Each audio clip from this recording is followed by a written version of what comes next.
Okay जी, सो torque वाला topic हम लोग स्टार्ट करेंगे। टॉर्क हमारे पास क्या होता है जी, डेफिनेशन मैं लिख देता हूँ। Turning affect of force. ठीक है, फोर्स के टर्निंग अफेक्ट को या रोटेशनल अफेक्ट को हम लोग क्या कहते हैं? टॉर्क कहते हैं। ठीक है, जनरली टॉर्क, जो लोग फर्स्ट टाइम एंटी टेस्ट पढ़े शायद थोड़ा सा मैं उनको बता दूं कि एंटी टेस्ट में हम लोगों ने ज़्यादा फोकस कॉन्सेप्ट से करना होता है। डेरिवेशंस या डेफिनेशंस पे ज़्यादा डेरिवेशंस या फोकस डेफिनेशंस पे ज्यादा फोकस। नहीं करना होता। ठीक है, काइंडली अपने माइक अनम्यूट रखें प्लीज, काइंडली। वो डिस्टर्बेंस होती है एकदम से। अच्छा, सो टर्निंग इफेक्ट ऑफ फोर्स को हम क्या कहते हैं? टॉर्क कहते हैं। टॉर्क को टाउ से रिप्रेजेंट करते हैं। जनरली इसका फॉर्मूला होता है आर क्रॉस एफ। हाँ जी, कोई मुझे बताएगा इसमें आर क्या होता है? आर को हम क्या कहते हैं? मोमेंट आर्म होता है सर। हाँ जी, वेरी गुड, ये गलत है। मोमेंट आर्म नहीं होता। ये अक्सर एक बार एमसीक्यू भी आया हुआ है कि what is R in this relation. तो आर को अक्सर अक्सर बच्चे मोमेंट आर्म समझते हैं। R is not moment arm. R is position vector. ठीक है, दोनों में फर्क होता है थोड़ा सा। ठीक है, मैं भी थोड़ी देर में बताता हूँ। तो R here is position vector. यहाँ पर आर क्रॉस एफ को हम आर एफ साइन थीटा भी लिख सकते हैं, या R sine theta into F लिख सकते हैं। और इसमें जो आर साइन थीटा होता है, दैट इज मोमेंट आर्म। ठीक है, मैं दोनों में थोड़ा सा फर्क बताता हूँ। ये पूछ ही रहा था, मोमेंट आर्म को हम एल से रिप्रेजेंट करते हैं, तो एल एफ भी इसका फॉर्मूला हो सकता है। तो मोमेंट आर्म और पोजीशन वेक्टर में थोड़ा सा डिफरेंस है। उसको समझने के लिए मैं एक फटाफट से एग्जांपल समझा रहा हूँ। वैसे तो ये एफएससी का काम है, आप लोगों को आना चाहिए, लेकिन एक बच्चे के आंसर से मुझे आइडिया हो गया कि नहीं आता, तो मैं बता देता हूँ। लेट्स से ये पॉइंट है जहां पर फोर्स लग रही है एफ। ठीक है, एट सम एंगल थीटा, और यहाँ पर वो पिवटेड है ओ पॉइंट पे। ठीक है, अब line of action of force, ये line of action of force है। Line of action of force कहते हैं वो लाइन जहां पर फोर्स लग रही है। ठीक है, इस line of action of force से पिवट तक का जो शॉर्टेस्ट डिस्टेंस है, दैट इज पोजीशन वेक्टर। तो ये वो शॉर्टेस्ट डिस्टेंस है आर, इसको हम पोजीशन वेक्टर कहते हैं। ठीक है, so position vector is the shortest distance between line of action of force to the pivot point. ठीक है, line of action of force से पिवट पॉइंट तक का shortest distance is position vector. And what is moment arm? Moment arm देखिए जरा, अगर मैं are को उसके कंपोनेंट्स में डिवाइड करूं, अगर ये एंगल थीटा तो ये भी थीटा होगा। और अगर मैं आर को उसके कंपोनेंट्स में डिवाइड करूं, तो एक कंपोनेंट इसका ये बनेगा, एक कंपोनेंट इसका ये बनेगा। एक चीज पहले भी बता चुका हूं मैं, थीटा के ऑपोजिट हमेशा साइन कंपोनेंट होता है। तो ये आर साइन थीटा होगा। तो आर साइन थीटा यहाँ पर मोमेंट आर्म है। और मोमेंट आर्म क्या है? Perpendicular distance from the line of action of force to the pivot point. ये दोनों में फर्क है, दोनों में फर्क आपने याद रखना है। मैं लिख देता हूँ यहाँ पर, position vector and moment arm. जी, पोजीशन वेक्टर इस केस के लिए पोजीशन वेक्टर आर है। और ये क्या है? Shortest distance between line of force to pivot.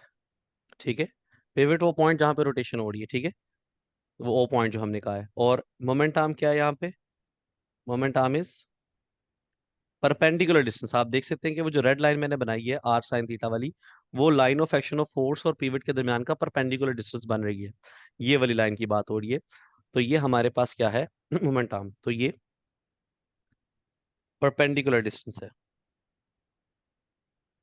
ठीक है, ये एक दो बार नस्ट के एमसीक्यूज में पूछे गए हुए हैं कि मोमेंट आर्म और पोजीशन वेक्टर्स की डेफिनेशन या इसका फॉर्मूला देकर पूछ सकता है कि वो आर साइन थीटा यहाँ पर क्या है, क्या ये मोमेंट आर्म है या पोजीशन वेक्टर है। जैसे मैंने पूछा आर क्रॉस एफ में आर क्या है, तो अभी एक बच्चे ने बोला कि ये मोमेंट आर्म है, जबकि ये क्या है? ये पोजीशन वेक्टर है। तो थोड़ा सा डिफरेंस है, याद रखना आप लोगों ने।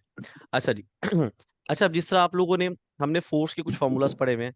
F is equal to m a, F is equal to delta p by delta t, F is equal to m delta v by delta t. ये सारे फोर्स के फार्मूलाज हैं। इन फोर्स के फार्मूलाज से भी हम लोग टॉर्क के फार्मूलाज बना सकते हैं। बस इनकी लीनियर टर्म्स को हमें एंगुलर टर्म्स में कन्वर्ट करने हैं। लाइक फोर्स का एंगुलर टर्म क्या होता है? फोर्स का एंगुलर टर्म होता है टॉर्क। आप सबने फर्स्ट ईयर पढ़ी हुई है। मास का एंगुलर टर्म क्या होता है? Moment of inertia I. Acceleration का एंगुलर एक्सेलरेशन अल्फा। तो टॉर्क का एक formula, torque is equal to I alpha भी हो सकता है। सिमिलरली दूसरा फॉर्मूला हमने फोर्स का पढ़ा हुआ, delta p by delta t. Delta p is momentum, rate of change of momentum is equal to force. इसी तरह टॉर्क क्या होगा? Rate of change of angular momentum. So delta L, angular momentum को L से represent करते हैं, bye delta t. ये भी टॉर्क का फॉर्मूला हो सकता है। सिमिलरली m की जगह i, डेल्टा v की जगह डेल्टा ओमेगा बाय डेल्टा हाँ t। जी। तो ये सारे हमारे पास किसके फॉर्मूलाज हैं? ये सारे हमारे पास टॉर्क के फॉर्मूलाज बन जाते हैं। ओके जी, कोई मसला हो किसी को तो वो चैट में भी पूछ सकता है, ठीक है। मेरे पास चैट भी होना है, कोई इशू होता है तो मैं क्वेश्चन के आंसर चैट से भी। ओके जी, तो यहाँ पर हमें पता लगे टॉर्क के कुछ फॉर्मूलाज। अच्छा, अब आते हैं जरा मेजर कॉन्सेप्ट पे। टॉर्क का formula R F sine theta हो ऐसा जरूरी नहीं है, आर एफ कोस थीटा भी हो सकता है। जिस तरह हमने, जो बच्चों ने लास्ट लेक्चर लिया हुआ है डॉट और क्रॉस प्रोडक्ट का, उसमें भी हमने बात की थी। आर एफ साइन थीटा हमेशा टॉर्क का फॉर्मूला नहीं रहेगा, आर एफ कोस थीटा भी आ सकता है। कैसे पता लगेगा कोस आना है साइन आना है? तो उसके लिए मैं एक एग्जांपल देता हूँ। लेट से हमारे पास ये एक बॉडी है which is pivoted at point O, और ये पिवटेड यहाँ पर पॉइंट पी पे, इस पे फोर्स लग रही है। पॉइंट पी यहाँ पर बना लेते हैं, चलो। अच्छा जी, ये भी मैं एक एमसीक्यू ही ले रहा हूँ, ठीक है। आई थिंक नस्ट का ही है। ये फोर्स लग रही है एट सम एंगल थीटा। आपसे पूछ सकता है किसका? टॉर्क बताएं, टॉर्क क्या है जी? ऑप्शन हो सकते हैं जी O P F sine theta, भी हो सकता है O P F cos theta, C हो सकता है O P F tan theta, या डी हो सकता है नन। तो ज्यादातर बच्चे इसको जोन सा है वो O P F sine theta की तरफ जाते हैं कि शायद वही ऑप्शन राइट है, जबकि वो ऑप्शन राइट नहीं है। अगर मैं फोर्स को उसके कंपोनेंट्स में डिवाइड करूं तो फोर्स का एक कंपोनेंट ये बनेगा और एक कंपोनेंट ये बनेगा। एक चीज आपने हमेशा याद रखनी, थीटा के ऑपोजिट हमेशा साइन कंपोनेंट होता है। तो ये वाला कंपोनेंट होगा एफ साइन थीटा और ये वाला होगा एफ कॉस थीटा। अब याद रखिएगा जहां पर क्रॉस प्रोडक्ट आ रहा हो, जैसा टॉर्क के फार्मूला में आर और एफ का क्रॉस प्रोडक्ट, जहां पर क्रॉस प्रोडक्ट आ रहा हो वहां पे दो वेक्टर्स में से एक वेक्टर को आप कंपोनेंट में डिवाइड करते हैं। जिस तरह मैंने यहाँ पर फोर्स को कर दी। अब फोर्स का कौन सा कंपोनेंट लेना होता है जो सेकंड वेक्टर पे हमेशा परपेंडिकुलर होता है, हमेशा परपेंडिकुलर वाला कंपोनेंट लेना। तो यहाँ पर देखिए ओपी, जो मोमेंट आर्म है ओपी, उसके परपेंडिकुलर कौन सा कंपोनेंट बन रहा है? उसके परपेंडिकुलर कंपोनेंट बन रहा है एफ साइन थीटा। तो यहाँ पर टॉर्क कितना होगा? OP into F sine theta, sorry F cos theta. Perpendicular component F cos theta बन रहा है, तो यहाँ पर राइट ऑप्शन बन जाएगा ओपी एफ कॉस थीटा। लेकिन जरा सा अगर इसमें एंगल चेंज कर दें तो फिर इसका आंसर चेंज हो जाता है। लाइक अगर मैं क्वेश्चन को थोड़ा सा स्टेटमेंट को चेंज कर दूं, चेंज मैं इस तरह से करूं कि मैं अब एंगल बना दूं यहाँ पे कि ये थीटा है। हाँ जी, आप बताएं जी इसका टॉर्क क्या है जी? अब वो कह सकता है टॉर्क लाए। तो अगर मैं फोर्स को उसके कंपोनेंट्स में डिवाइड करूं तो एक कंपोनेंट ये, एक कंपोनेंट ये। थीटा के ऑपोजिट वाला हमेशा साइन थीटा होगा और थीटा के साथ वाला कॉस थीटा। तो अगर आप नोटिस करें तो ये मोमेंट आर्म है, मोमेंट आर्म के कौन सा कंपोनेंट परपेंडिकुलर है? देख के पता लग सकता है हमें कि एफ साइन थीटा यहाँ पर वो कंपोनेंट है जो मोमेंट आर्म के परपेंडिकुलर बन रहा है। तो अब यहाँ पर टॉर्क हम कैसे निकालेंगे जी? यहाँ पर टॉर्क होगा ओपी इंटू फोर्स का वो component which is perpendicular to moment arm, वो है साइन थीटा। तो अब हमारे पास हो जाएगा ओपीएफ साइन थीटा। तो जरूरी नहीं है कि टॉर्क के फॉर्मूला में कोस आए या साइन आए, कोस भी आ सकता है साइन भी आ सकता है। हर केस के लिए आपको स्पेशली स्पेशली चेक करना पड़ेगा, ठीक है। आपने खुद से टॉर्क साइन या कोस नहीं लगाना, आपने हमेशा चेक करके लगाना है। ये बहुत कॉमन मिस्टेक है जो बच्चे करते हैं जी। इसी तरह अगर आपसे फॉर एग्जांपल अगर आपसे पेंडुलम का आपसे टॉर्क पूछ लिया जाए, तो लेट्स से ये अगर आपके पास एमसीक्यू फॉर्मेशन में बता रहा हूँ, अगर आपसे कह दे कि एक पेंडुलम है, ठीक है, और ये इसकी एक्सट्रीम पोजीशन है, ठीक, और ये एंगल थीटा है और इसकी लेंथ एल है। तो आपने इसका टॉर्क बताना है, टॉर्क क्या होगा जी? टॉर्क इसका बताना है क्या होगा? ऑप्शन हो सकते हैं m g l cos theta, m g l sine theta, m g l tan theta, ये चलें चलें m g l tan theta, या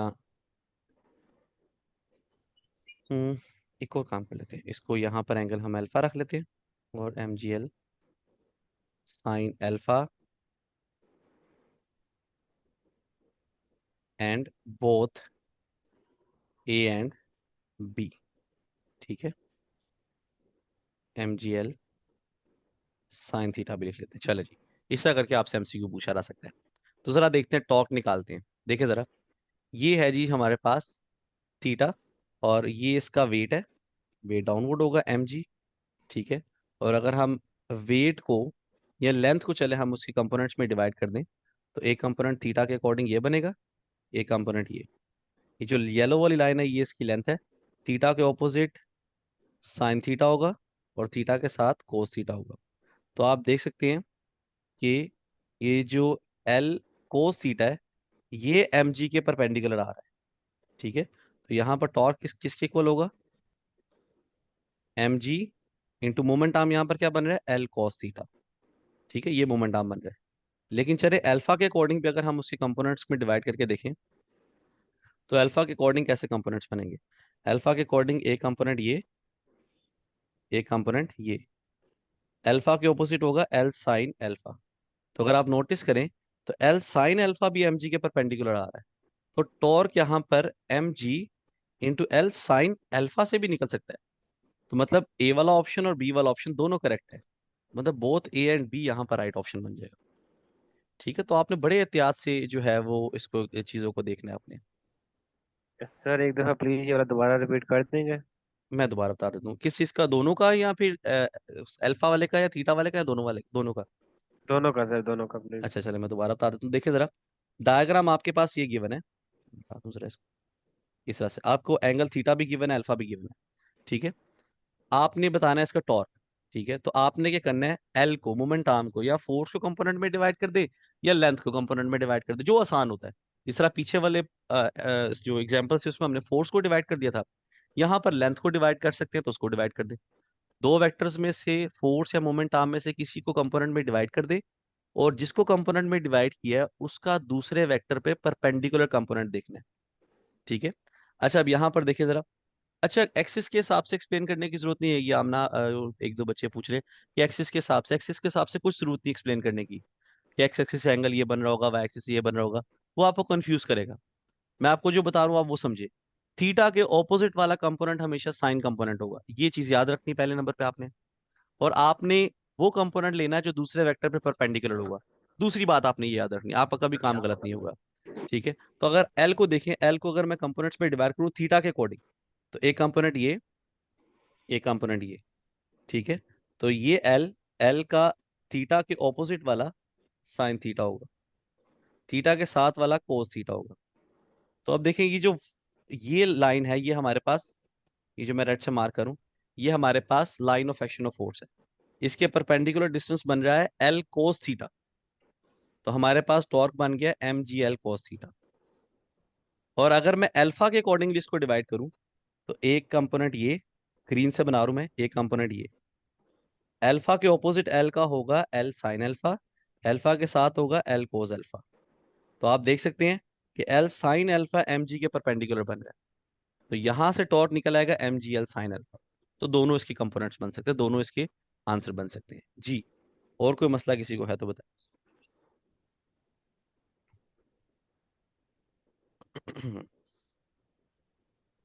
ओके जी, फॉर्मूला बनाना आ जाएगा तो आपको मसला नहीं होगा, वैल्यूज पुट करके आप आंसर निकाल सकते हैं। मैं इससे भी एक इंपॉर्टेंट टॉपिक पे जा रहा हूँ, टॉर्क ड्यू टू कपल। बहुत इंपॉर्टेंट टॉपिक, एक दो सवाल इसमें से आ जाते होते हैं, और नॉर्मली बच्चे गलत करते हैं, ठीक है।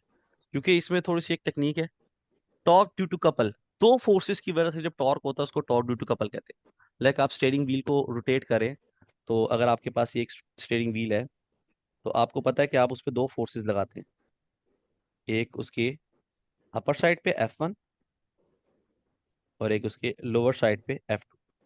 दो इक्वल फोर्सेस लगती है, दो अलग अलग एंड्स पे। यहां पर F1 और F2 का इक्वल होना जरूरी है, टॉर्क ड्यू टू कपल के लिए दोनों फोर्सेस का इक्वल होना जरूरी है, और ये इनके दरमियान का डिस्टेंस है R। अब इसका टॉर्क निकालने का तरीका क्या है, कि पहला पहली फोर्स की वजह से टॉर्क निकालें, फिर दूसरी फोर्स की वजह से टॉर्क निकालें, फिर दोनों को प्लस कर दें, ठीक है।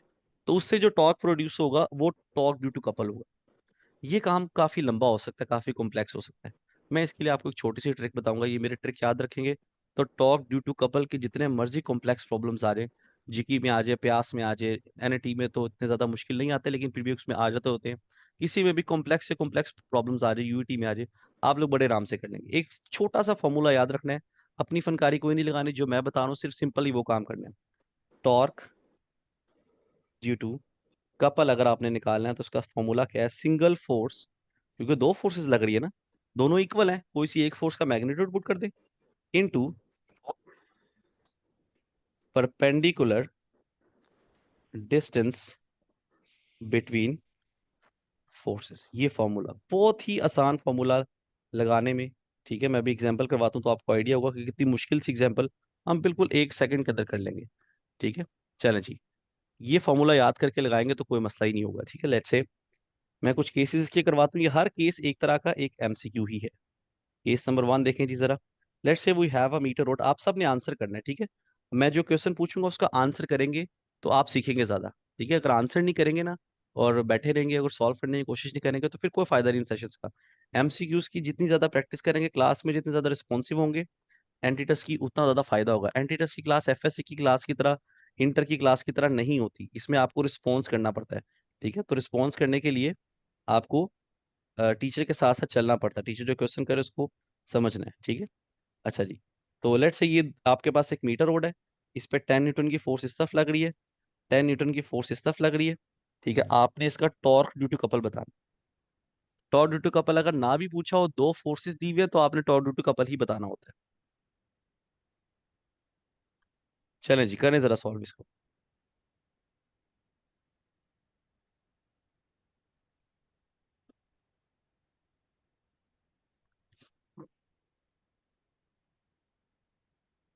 जो कर ले वो आंसर बता दे, बेशक माइक अनम्यूट करके बता दे, बेशक चैट में बता दे, आंसर मेंशन कर दे। आप लोग इसको सॉल्व करें, मैं तब तक अगला केस बना दूं। अगर आंसर नहीं आएगा मैं समझ जाऊंगा कि आप लोगों से सॉल्व नहीं हुआ, जो कि अच्छी बात नहीं है, होना चाहिए।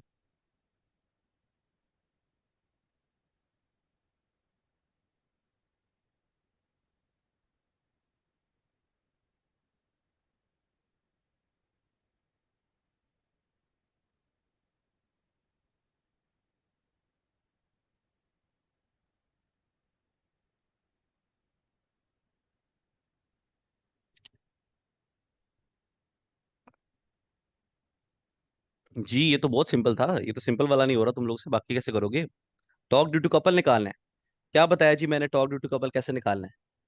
सिंगल फोर्स गिवन है, कितनी है सिंगल फोर्स, 10, इनटू फोर्सेस के दरमियान का परपेंडिकुलर डिस्टेंस। ये कैसे निकालेंगे, सारा काम यही है। इस काम के लिए आपने क्या करना है, जहां जहां पे फोर्सेस लग रही है उसकी लाइन को एनहेंस कर देना अपनी आसानी के लिए। ये मैंने एनहेंस कर दिया। तो इनके दरमियान का परपेंडिकुलर डिस्टेंस क्या बन रहा है, परपेंडिकुलर डिस्टेंस ऐसा डिस्टेंस जो दोनों फोर्सेस पर परपेंडिकुलर हो, वो ये रेड लाइन बन रही है जो मैंने बना दी है। और रेड लाइन इस मीटर की लेंथ है, इस मीटर रोड की लेंथ है। मैंने बोला कि मीटर रोड है तो इसकी लेंथ कितनी होगी, 1 मीटर। तो इन दोनों के दरमियान का परपेंडिकुलर डिस्टेंस इज 1 मीटर। तो यहाँ पर टॉर्क कितना निकला है, 10 न्यूटन मीटर, ठीक है। बहुत ही आसान काम था जी। कोई सवाल है किसी का तो पूछ सकता है। चले अगला केस, कोशिश करें जी लाजमी आंसर करें, मुझे आंसर नहीं आ रहे, आंसर आने चाहिए। देखिए जी जरा, एक फोर्स इस तरफ लग रही है 10 न्यूटन की, मीटर ओडी है ये भी अभी। एक फोर्स इस तरफ लग रही है 10 न्यूटन की, और हमने मीटर रोड को रखा हुआ है 30 के एंगल पे। बताएं जी जरा, टॉर्क बताएं इसका क्या हो। कोशिश करें, शाबाश, सारे कोशिश करेंगे।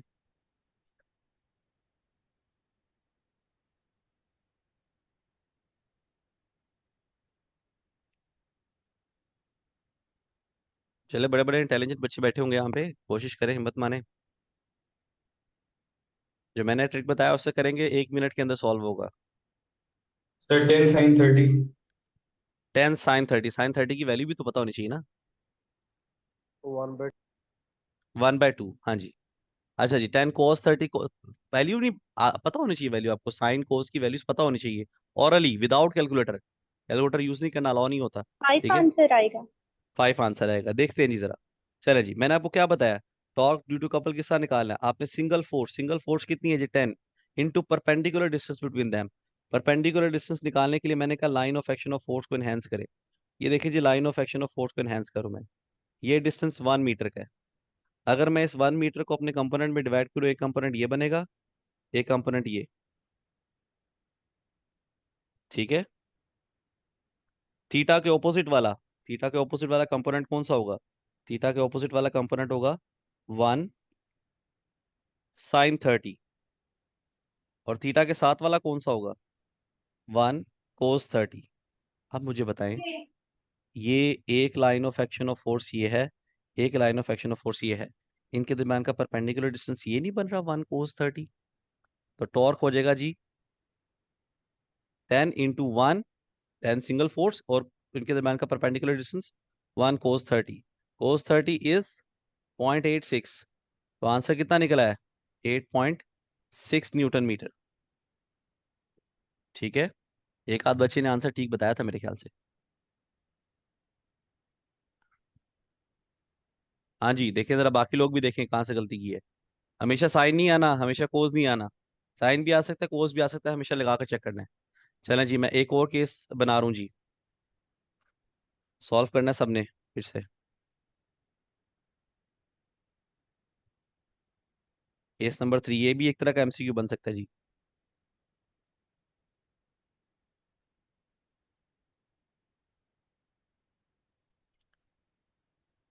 हाँ जी, एक फोर्स इस तरफ लग रही है 10 न्यूटन की, एक फोर्स इस तरफ लग रही है 10 न्यूटन की। चलें जी, सेम टॉर्क निकालें जी। करें सॉल्व जी साहब जल्दी से।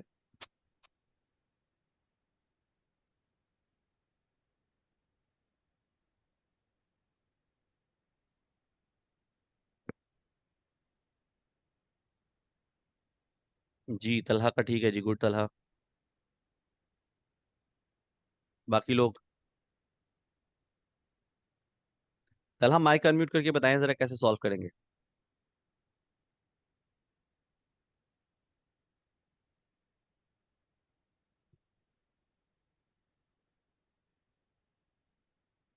तलहा शर्मा गया मेरे ख्याल से। अच्छा चले मैं बताता हूँ जी। देखिए जी, जरा line of action of force को एनहांस करें जी हम। ये वाले line of action of force, ये वाला line of action of force, इनके दरम्यान का परपेंडिकुलर डिस्टेंस ये बन रहा है जो मैं येलो से मार्क कर रहा हूँ। ठीक है, थीटा के ऑपोजिट 1 sin 30 होगा। थीटा के ऑपोजिट हमेशा साइन कंपोनेंट होता है, क्योंकि ये 1 मीटर का रोड है। ठीक है, तो इसीलिए थीटा के ऑपोजिट हमेशा साइन कंपोनेंट। तो आप टॉर्क कैसे निकालेंगे? Single force which is 10 into perpendicular distance between forces, वो कितना निकल रहा है? देखिए जी जरा, एक फोर्स ये है, एक फोर्स ये है, line of action of force, इनके दरम्यान का परपेंडिकुलर डिस्टेंस ये बन रहा है, वो बन रहा है 1 sin 30। तो क्या आ जाएगा आपके पास आंसर? 10 × 1 sin 30, sin 30 is 1/2। तो टॉर्क निकल आएगा जी 5 Nm। ठीक है, तो अब तक आपको आइडिया हो गया होगा कैसे करना है। तो एक केस लास्ट करते हैं, और फिर हम लोग इक्विलिब्रियम और उसके कुछ इंपॉर्टेंट चीज़ें हैं उस पर डिस्कशन करेंगे, खास तौर पे प्रिंसिपल ऑफ मूवमेंट पे।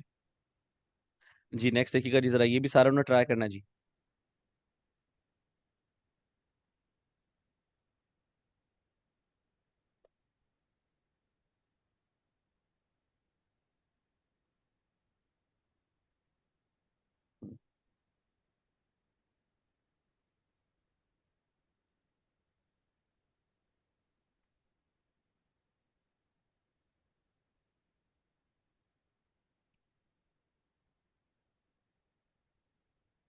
चलें जी, अब बताएं जी, क्या लगेगा, साइन लगेगा या कोस लगेगा?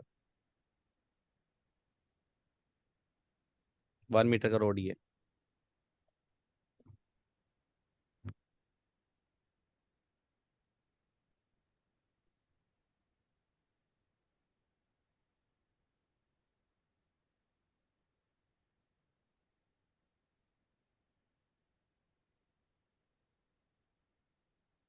जी कोस कोस के 2-3 आंसर आए हैं।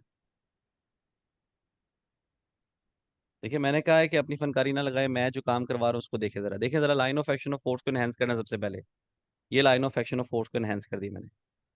ठीक है, तो अब इनके दरम्यान का परपेंडिकुलर डिस्टेंस देखिए ये बन रहा है, जो कि मीटर रोड की लेंथ ही है, ना साइन लगेगा ना कोस लगेगा।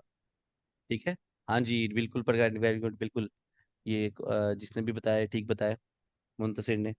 1 मीटर, तो टॉर्क कितना आएगा? 10 × 1 which is equal to 10 Nm। तो line of action of force को सबसे पहले एनहेंस कर दे, फिर आपको बड़ी आसानी होगी देखने में कि दोनों के दरम्यान का परपेंडिकुलर डिस्टेंस कितना बन रहा है। वो साइन कंपोनेंट भी बन सकता है, वो कोस भी बन सकता है, हो सकता है दोनों ही ना बने। ठीक है। अच्छा मैं दोबारा बता देता हूँ, देखिए जरा। पहला हमने क्या किया, line of action of force को इनहेंस कर दिया। ये देखें, ये भी इनहेंस होगी, ये भी इनहेंस होगी। इनके दरम्यान का परपेंडिकुलर डिस्टेंस ये बनेगा, ठीक है, जो कि लेंथ है मीटर रोड की। ठीक है, इसमें ना साइन कंपोनेंट लगना ना ही कोस कंपोनेंट लगना। ठीक है, तो 1 मीटर ही इसका perpendicular distance between two forces है। तो मोमेंट आर्म यहाँ पर 1 मीटर ही है। जी तलहा, क्लियर होगी बात? आ भी सकते हैं, डायग्राम नहीं भी आ रही तो आपको ये चीज जो सी है वो उस पर भी बता सकता है, वर्डिंग फॉर्म में भी बता सकता है। वो ये वर्डिंग फॉर्म में भी दे सकता है आपको। ठीक है, ये चीजें वर्डिंग फॉर्म में देना कोई मुश्किल काम नहीं है।